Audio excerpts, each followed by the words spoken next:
think I got to start selling seashells by the seashore just to make it even harder. Well, good morning, everyone. Good morning. So what's new? Haven't been here in a while. Missed you. Flowers.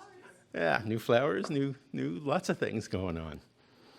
Well, as Reverend Bunny said, the theme for this month is freedom of thought and creativity. And I want to address it mostly in the sense of, not only, but mostly in the sense of creating a world that works for everyone. It's one of the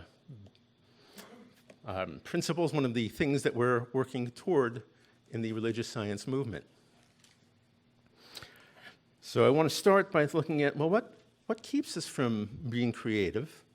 What might impede our freedom of thought? I want to quote something from Robert Heinlein in one of his stories. It's not an exact quote. I fiddled with two or three of the words just to make them more general. But it goes like this. When any institution undertakes to say to its people, "This you may not read. This you must not see or hear. This you are forbidden to know," the result is tyranny and oppression, no matter how righteous the motives. And I'd say that the flip side of that is equally true. When anyone undertakes to say, this you may not write, this you may not say or show, this you may not teach, the result's the same, tyranny and oppression. Now, the institutions he was talking about in the story were the institution of government, when the government says these things, and also of a church because it was a theocratic government. But I'd extend it to other institutions as well. I'd say when any college or university restricts these things, when any corporation does, although, of course, the corporation has its own interests. You can't say things that are bad for it. But in general, you should be able to teach and say and read whatever you want when you're working for somebody. And also, the tribes is the word we use nowadays, the tribes we find ourselves in and we find other people in may also say, oh, you can't say that, or you shouldn't show that, or you shouldn't read these things, or listen to that. And that's also impeding our freedom of thought. These tribal attitudes and tribal assumptions really lock down what we think we can think, how we can go about things. And of course, that stifles our creativity in so many ways, and especially in creating a world that works for everyone. No, it's a world that works for my tribe. That's not quite where we want to be. The other thing is that these habitual assumptions, these attitudes, lead to habitual thinking. I once heard, I didn't have the source because I couldn't find a verified source, so I'm not sure, so I never wrote the exact number down, but some huge percentage of the thoughts you're going to think on Tuesday, you're going to think on Wednesday. Seriously, it was at least 60%. I think it might have been over 80. If you think the same thoughts every day, there's not much freedom to it. So where do these restrictions come from? Why are you thinking the same things every day? Again, habitual thinking because of certain attitudes and assumptions. I did hear that if you know someone's stand on a particular social or political issue, you can predict with like 90% accuracy their stand on all the other issues, even though they're totally actually unrelated. We have slogans about them. We have labels for them. So if you know, too close. If you know someone's stand on, say, climate change, Then you also know their stand on immigration, don't you? Are the two related? No, there's nothing in common about them. You know their stand on gun safety. You know their stand on the GBTL community. Mom, did he say the letters in the wrong order? What's going on here? Doesn't he know you're supposed to? There's a set order for them that someone came up with. Right? Is he trying to make some sort of an issue or some sort of a point when he says it like that? Well, yeah, I'm trying to make the point that the order of the letters doesn't really matter. Right? You don't have to be fixed in the way you say them in order to have that stand. But again, if you have a certain stand on one of these issues, you have a certain stand on all of them. The same one for that tribe, that channel of thinking, and even variations aren't really allowed by the tribe. You can't really say yes, but. Not allowed. Now, you could, of course, do it, but then you're thrown out of the tribe. Or if you're not in the tribe and you say something that the tribe doesn't believe, they'll jump on you, no matter which tribe it is. No matter which tribe it is. Now, of course, these tribes have names, have labels, and the widest label for them is conservative and progressive. But these are just labels. As I've said sometime before in a few other messages, forget about the nouns and the labels, and go back to the verbs, the doing. So if you have the label conservative, what things are you conserving? And if you have the label progressive, what things are you progressing toward? And then the big question, do all these things you're conserving and all these things you're progressing toward serve to create a world that works for everyone? For everyone, not just the people in your tribe, not just the people who think like you. Yeah, the world's going to work for them. And not just a world for the people you can convince to think like you. Not a lot of freedom of thought in that world. So as you go about your defending your stands and working toward them, always go back to, does this serve to create a world that works for everyone? And if not, can I be more creative in working toward those goals so that they do work or tend to work or have a better chance of working at least for everyone? As I said, we've got all these labels and all these slogans, all these catchphrases that really help you not to think. I don't have to think. I've got this saying that I have, and that's good enough. So let's see. How many people here support a woman's right to choose to keep and bear arms? Well, that doesn't compute. This is this, and that's that. But it's a complete sentence, and it makes sense. Do you? I mean, what does it mean to support a woman's right to choose? Well, that's an incomplete sentence. There's no noun, there's no object for that verb. And that's kind of on purpose. That's so that it seems to be saying more than it is. Now, I forgot to say at the beginning of this,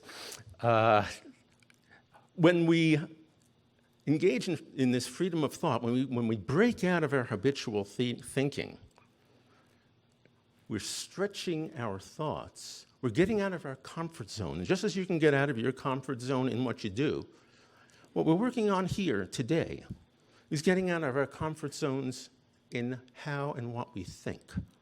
So if some of what I'm saying makes you a bit uncomfortable, that's good. That means you're stretching. It means you're stretching. So continue to stretch afterwards. Don't just stretch for these 20 minutes or so. The whole point of this is to take it home with you and to meditate on it, to journal about it, to do all those things that make it something that is part of how you practice. So those labels around that issue, pro-choice, pro-life, they're both misleading, they're both deceptive, they're both saying a wider thing than you're really saying about that issue. Everybody in this country is pro-choice about 99% of the things we can choose from. And everybody in this country thinks that some choices should not be made.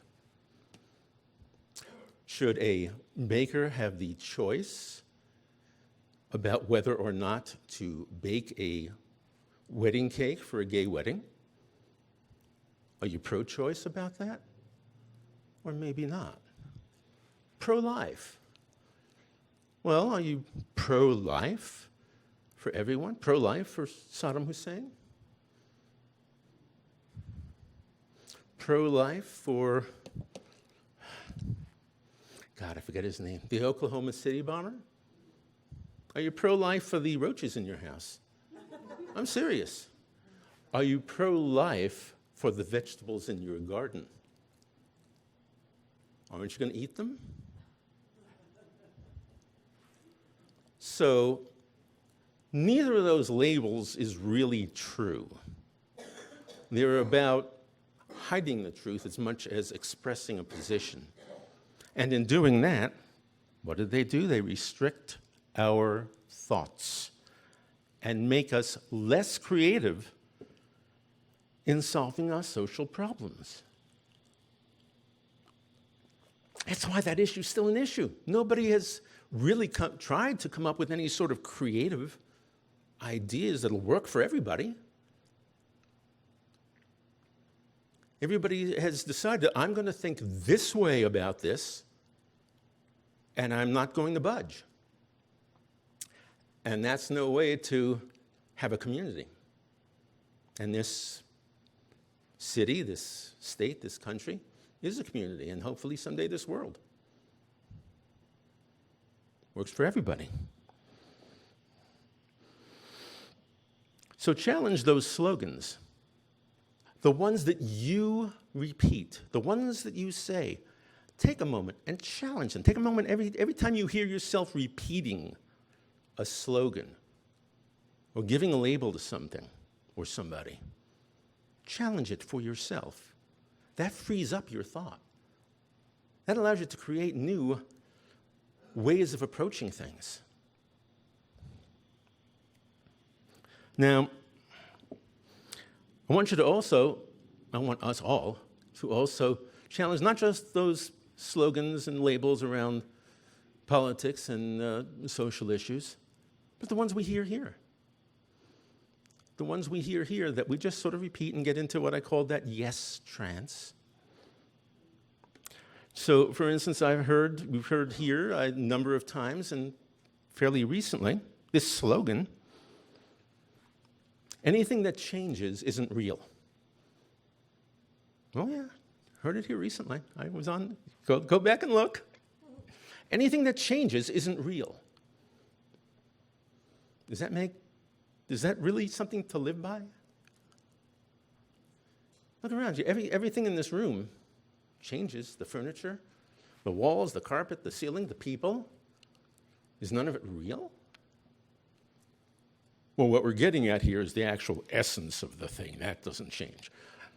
What's the essence of the chair you're sitting on? What does it mean? How do you experience that? You don't. What is the essence of the chair? It's a word. It's a word, and words, the whole purpose of words is to make distinctions and to separate things, and of course we need them. But also there are words that don't really refer to anything. And when we say them and we repeat them, we get this vague idea about, well, it's something. And vague thoughts as opposed to open thoughts, there's a distinction there. Vague thoughts don't lead you to be free in your thinking. They just lead you to a sort of fog. So instead of that slogan, how about the opposite? Anything that doesn't change isn't real. I guess everything if it doesn't change, it isn't real. What about the number 2? Does that ever change? I don't think so. Is it not real? Well, it seems to be real in some sense. So the real trick here, the real freedom of thought, is not to buy into one slogan or another, but to be able to entertain them both, to be able to examine them both. Of course, not just with that slogan, but with many others. You've heard this one a number of times: I of myself can do nothing. Right? Now, what does that mean? I have to go to something else, to something other, in order to accomplish anything. Is that what Ernest Holmes taught? Not even close. Right? Holmes was not fooling, he was not kidding people when he was saying that you are one with the source. The source is the only thing there is, which means it is yourself. So how about the opposite? I of myself can do anything. Think about it that way. Be free to think about it that way. And you'll find yourself being much more creative. And this is one that always comes up, this separation of the physical and the spiritual in our thinking. And I address this almost every time I'm up here, because again, Holmes was not fooling when, toward the end of his life, when he had thought about it more than any other time, he said the physical and the spiritual, the physical is the spiritual. The spiritual is the physical. And they are one thing. We have different words for them. Again, words have separated what isn't really separate. And that leads people to say, well, your body is some vehicle for you. It's like some U-Haul you rented for some purpose. Or it's a suit you're trying on. Right? Your earth suit. You've heard that. Oh, it's just something I'm wearing. That's separation. That's the definition of separation. And it, in part, leads to not just a lack of creativity, but a lack of success in understanding religious science and in utilizing its principles. Because if you think of your body as separate, as something other than you, how are you going to influence it? How are you going to be able to treat for it? Not just your body, but anyone's body. How can you treat for something that's outside? It's got to be one. Right? If it's just some vehicle that has something wrong with it, you got to go to a mechanic to fix it. You can't fix it yourself, unless you're a mechanic. But even then, you're using other tools. You're using other things than what you would work on and work for. Why are these here? These are old thoughts that have crept into New Thought communities. It's not new. What's new? Not those things, not those slogans. They're all quite old. And accepting them limits our freedom of thought and makes us far less creative. Now, I was going to look at actual examples, and I didn't, but in 1927, Ernest Holmes, as most of you know, or a lot of you know, wrote that book that Tina read out of, The Science of Mind, the first edition of it. In 1927, same year, Charles Lindbergh was the first person to fly across the Atlantic. And they thought, really, it can't be done. Not physically impossible, it's too difficult, it's too dangerous. I'm sure a lot of people didn't make it across. That was in 1927. That was, over 90 years ago. In those, about 50 years ago, just over, people walked on the moon. That's been that advanced. How many people here have flown across the Atlantic? Was it a difficult journey? Was it, I mean, I know it was difficult in the airport, but once you were, once you were actually flying, did it seem like an adventure, like something challenging? Some people, yes. But, people do it every single day. We've advanced since 1927 in aerodynamics. In 1927, it may have been a little before that, but he would have said the same thing in 27. People asked Einstein, he had this E equals mc squared energy. The energy in an object is proportional to its mass. And people would ask him, is there any way to extract that energy from that mass? And he said, no, there really couldn't be a way to do it. In 1927, people didn't know what most of us here learned in grammar school, or at least in junior high, that an atom has protons and electrons and neutrons. They didn't know about neutrons in 1927. They learned about it like 5 years later. And they were able to advance then and extract some of the energy from the atom. And now, of course, that's everywhere. 1927, they just started to learn about Heisenberg's, I'd like to say, indeterminacy principle, rather than uncertainty, for reasons I won't go into. And that's really the foundation of quantum theory. And now, everybody here has at least one device, usually several, that use quantum theory in order to work. We've advanced a lot in all those things. Since 1927, or since 1960 or 61, when Ernest Holmes died, how has the religious science advanced? What can we do today that Ernest Holmes couldn't? Either at the end of his life or when he wrote the book. How much more reliable are our techniques? How much more powerful? What's new in religious science? I'd say not a whole heck of a lot. In fact, I would venture to guess that Ernest Holmes probably had more successes than 90% of today's practitioners, because he wasn't trapped in old thoughts. When he was actually treating, even though sometimes when he would write, when he was actually treating, he would escape that duality of spirit and matter. He wouldn't say it's something outside of myself. It is that which is inside of myself. Those were the thoughts he had almost habitually. So why is it that it hasn't advanced as a science? I'd say because most people don't treat it as one.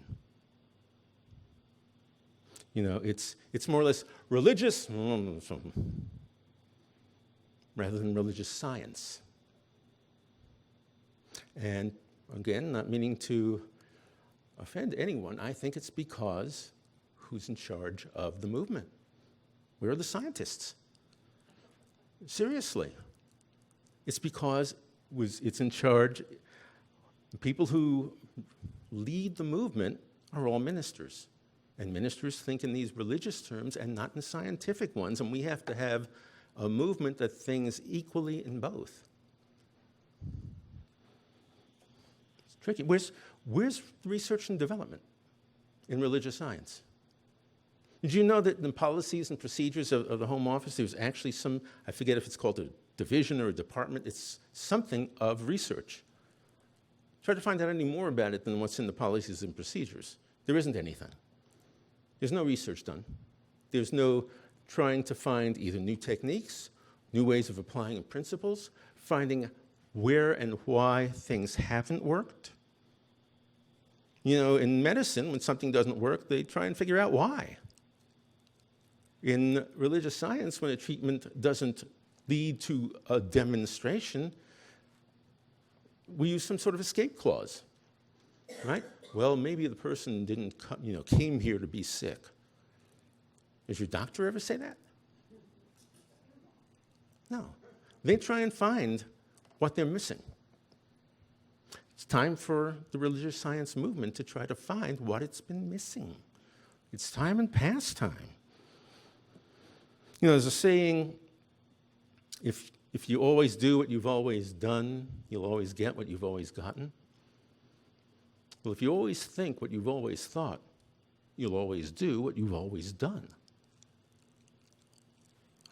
And you'll never be creative in finding new things to think, to do, to create. We say, change your thinking, change your life. Well, I'd say change our thinking about religious science, and you can change everybody's life. So, let's not just change our thinking here in this room, but I'd say those who have any influence in the movement, in the leadership at the higher levels, start getting them to thinking this way. Where are the scientists? Ask them that question. Ask them, what's new in religious science? How can we make things new? What are we creating? It ain't easy. I know. It is not easy. It is a challenge that I'm throwing down the gauntlet to those who have contacts outside of this little community.